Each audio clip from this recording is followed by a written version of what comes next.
if you see the chapter beginning in OTM, you will find the various names of the acts are given along with the years, because it is very essential. First you should classify the deed or any question, that what are the acts which are covering that particular things.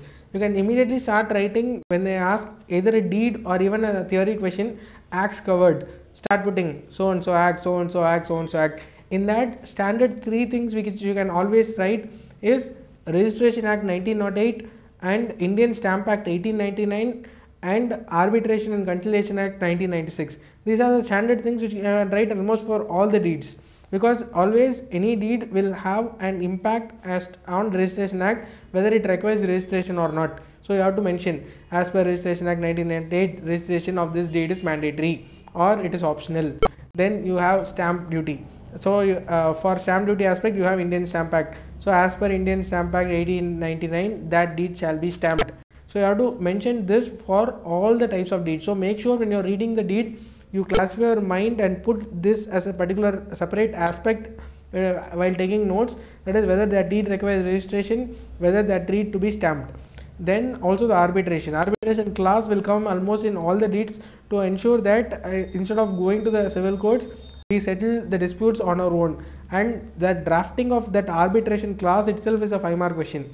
So remember, you know that you can either use Arbitration and Conciliation Act 1996, or there are various arbitral associations like AAA, American Arbitral Association, or London Council of International Arbitration, LCIA. You can take their clauses also, like arbitration shall be as per AAA or as per LCIA or as per our Arbitration and Conciliation Act. Like this you can put. I would request you to read your basic general laws, simple acts like Registration Act, Indian Stamp Act, Arbitration and Conciliation Act, then your basic Transfer of Property Act 1882.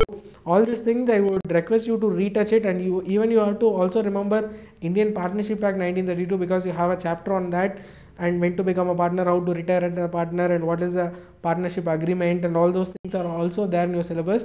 So make sure you know these acts also. And apart from this, if you go to other appearance portion, where you are expected to read writs from Constitution of India, and you are also expected to read Civil Procedure Code. So just take your general law book, or you take the notes which you have made, and make sure you go through these concepts once again. Especially this arbitration portion is very important for case laws. There are certain important case laws, recent case laws of Supreme Court, which is given at the end of the book also. Make sure you read that also along. And arbitration is one of the things which they ask as a compulsory question repeatedly in exams, that is case law and arbitration, which they ask repeatedly in exam. So make sure you know all the recent case laws which is coming in your student secretary also.